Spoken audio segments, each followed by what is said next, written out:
This down. So much of my work is about helping people communicate and slowing down to have those connections. So I want to spend some time today with you just talking through the reality that slowing down is painful. And as leadership, we need some strategies to kind of navigate some of that slowing down and how we help other people slow down going through that. So when we think about the difficult work of change and helping people slow down and the structures around that, I say often in my work that structures drive behavior. So there's this concept out called complexity leadership that was coined, and in terms of leadership theories, more on the recent end. And it's the idea that leaders who follow the complexity leadership theory are able to adjust to the ever-changing environmental factors around them. And obviously that makes it complex for leaders to navigate that space. I've been doing a lot of promoting around getting innovative and stumbled on this term, complexity leadership, with a PhD doctorate student that I'm supporting.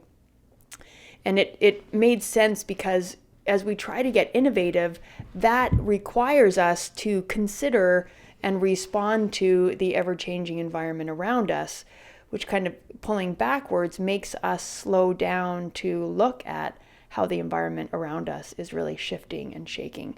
Now, what happens when we sort of say, gosh, things need to change, things are evolving, we need to be more agile in our leadership, call it complexity leadership theory, not really an expression that we throw out in our meetings. So let's think about this in terms of the Kubler-Ross model, right? When there is change, people kind of have that initial, the peach-colored square here of shock and denial, then frustration around having to change, depression, experimentation, and ultimately, decisions to sort of integrate as part of that acceptance phase. So the painful part is going through all of these emotions. And as a leader, facilitating discussions and conversations with your teams to help them move from shock and denial, frustration, depression. How do we do that, right? There's lots of leaders that sort of feel it's not my role to help people manage their shock, anger, denial, except that's psychology. I'll delegate that to HR. Well, one of the clients I'm working with right now is revamping a performance evaluation model and, pushing back on the leaders to sort of say, HR does have function in that process for sure. And it is on the leaders to manage some of those fears and worries that people have, their anxieties. Otherwise, we have high turnover.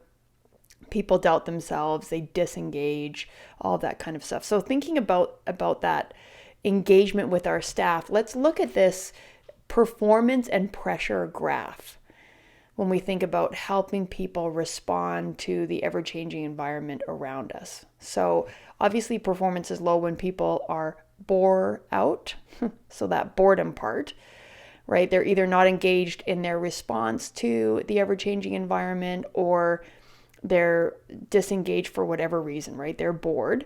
The ideal becomes in this green stuff here around comfort and stretching their skills.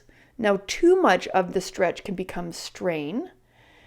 Dealing with a healthcare environment right now where maybe similar to if you're in healthcare, what you're experiencing also, where a lot of the managers are having to work midnight shifts because we don't have the nurses and the beds are closed and, just the financial constraints on healthcare. So that strain can really result in burnout.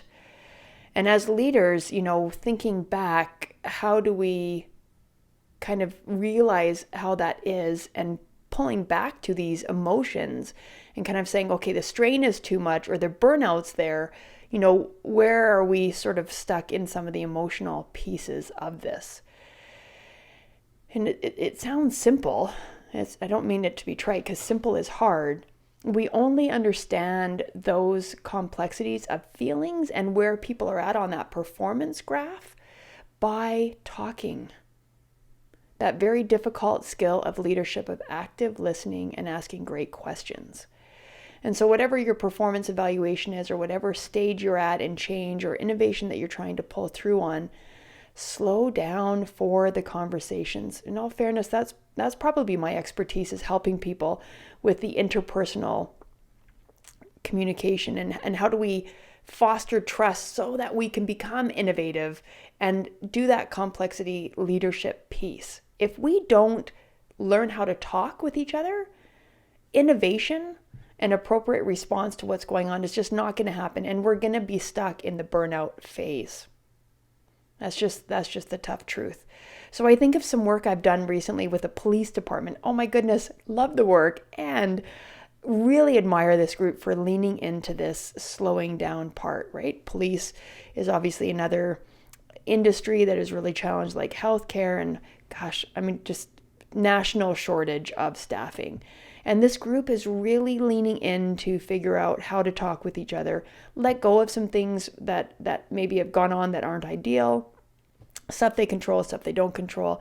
And the brilliance I see in this group of leaning in to learn how to dialogue, manage their defensiveness when things are sort of presented in less diplomatic or less assuaged ways, and giving people the benefit of the doubt, because the magic comes in learning how to talk with each other and progressing through into an innovative space where we can then navigate. Because what happens when you have that gel and that kind of synchronicity with other people, right? As you start having flow and things are less pushing up the boulder uphill.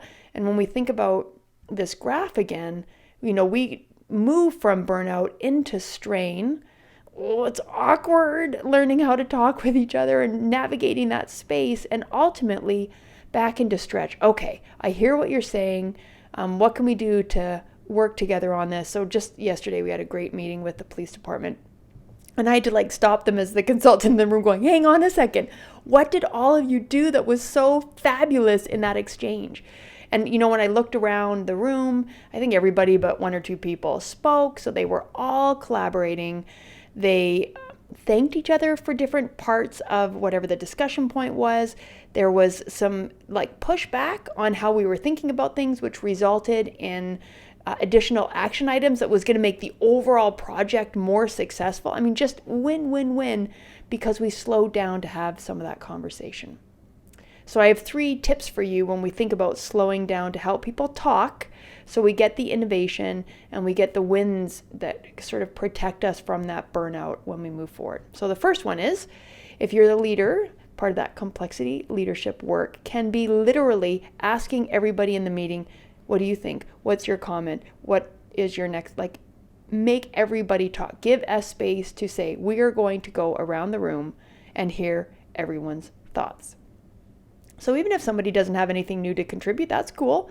You gave them a space where they were valued, and it sends the message that you have things to contribute, your voice is valued, we want to hear from you. We will slow down to recognize everybody's voice, whatever it is, right? So someone could have a brilliant insight and someone else might have I'm good. Fair enough. So literally ask everyone around the room to contribute. A second one is to cold call people that have not just organically engaged in the discussion. So I think of this police group yesterday. At the end of the meeting, I'm like, okay, so-and-so and so-and-so, haven't heard from you. And just gave them a space to contribute and say whatever they wanted to say in the work that we had done, right? So it's valuing everyone's insight, because if we're going to be innovative, we need all hands on deck. So go around the room and ask everybody to say something. Cold call people. You haven't said anything yet. What are you thinking? And the third thing is, I have to look at my note here. Right. Asking those open-ended questions. So being able to say what or how to pull people into the conversation. And by asking what or how questions, you start getting people's perspective of the data and the environment that's constantly changing in the context of the work. So if we want to be innovative, people have to talk. We need to slow down and hear each other, which is your role as a leader, facilitating those conversations and asking open-ended questions, which brings another layer of slowing down so that people can identify more data and more variables to really understand kind of the shifting landscape of whatever your group is up against. I would love to be a part of helping you slow down, celebrate the wins, celebrate the magic that comes out of the very important culture work of transforming and adapting to the work around you. So let's be in contact. You can find me on social media, carrieburchell.com, and certainly just emailing me. Have a good one. Be safe.